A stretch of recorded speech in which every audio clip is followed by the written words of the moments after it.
What is up, weather enthusiasts? I'm your host, Pat's Path Predictor, and we have a very, very, very serious story we're going to be talking about today. So, that being said, let's go ahead and get right into this. Alright, so this is what we have right here. So earlier today, there was a very big earthquake that happened in Turkey and Syria. So far, the death toll is in the thousands, climbing to at least 2,800. There was a magnitude 7.8 earthquake that struck early this morning in south-central Turkey, north of the Syrian border, and a second magnitude 7.5 earthquake struck in the afternoon. Hundreds of people are still trapped in the rubble. This is what we have right here. This is from the Weather Channel. This is the latest updated. 2,800 people were killed, according to the Associated Press. That number makes up to more than 1,600 dead in Turkey and more than 11,000 injured across 10 provinces in both Turkey and Syria. So, yeah, before I continue, I need to say that my thoughts and prayers are out to those who have been affected by these two very powerful earthquakes. And, yeah, I can never imagine how they're doing right now. I can't imagine it at this point. It's absolutely shocking. As a week of mourning has been declared in Turkey, as President Erdogan has declared 7 days of national mourning. Turkish flags are flying at half staff. 3,000 buildings so far have been destroyed in Turkey. A 2,000-year-old castle has been heavily damaged.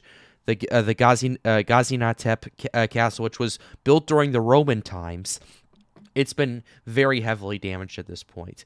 And there is going to be a lot of foreign aid pouring in. President Joe Biden tweeted about this, issuing his condolences. So did a lot of a lot of the State Department as well. So yeah, this is looking really bad. A second powerful earthquake after at least 30 aftershocks in the region. Another powerful earthquake struck less than 12 hours after the first quake, which, quite honestly, this is probably the worst case scenario I can even imagine.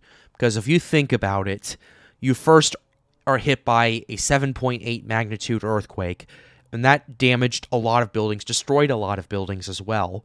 And then another Mag 7.5 comes and pretty much destroys what's damaged and pretty much everything that's standing at that point, which, yeah, and to make matters worse, this is only 60 miles northeast of the site of the Mag 7.8 earthquake. And if you think that's a far distance, no, it's not. It's not for earthquakes. 60 miles is pretty much nothing when it comes to this.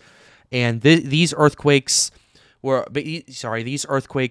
usually happen when tectonic plates, usually when one plate is kind of caught on one on another, and that pressure keeps building and building and building until it breaks, and that's how you get these earthquakes right there. So yeah, thousands of people injured. 7,000 have been injured in Turkey and in Syria. President Erdogan says 5,385 have been hurt in this country. The numbers are going to vary here and there because this is such a massive event. This is the largest earthquake disaster that I have seen since I've seen there's been some pretty bad earthquakes, but this is the largest one I have seen in a while. And this is probably most likely worse than the Haiti earthquake that happened in 2021. More than 900 buildings were destroyed in the Turkish provinces of Gaziantep. I'm not sure how to pronounce this. I'm sorry.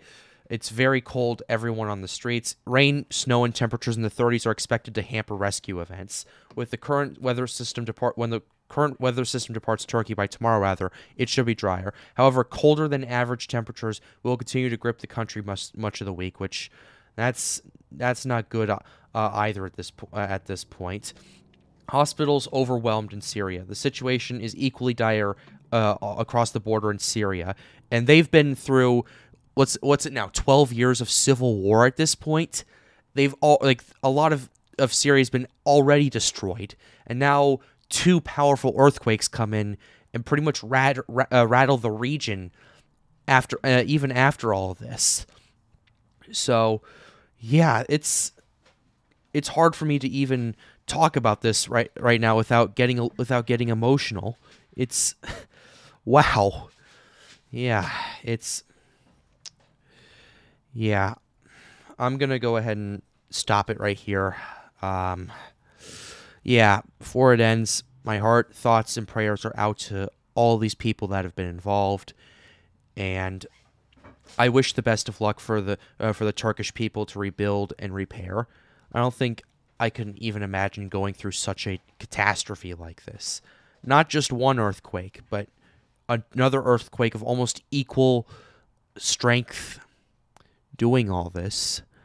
So yeah, that's going to wrap it up for this video. Stay safe.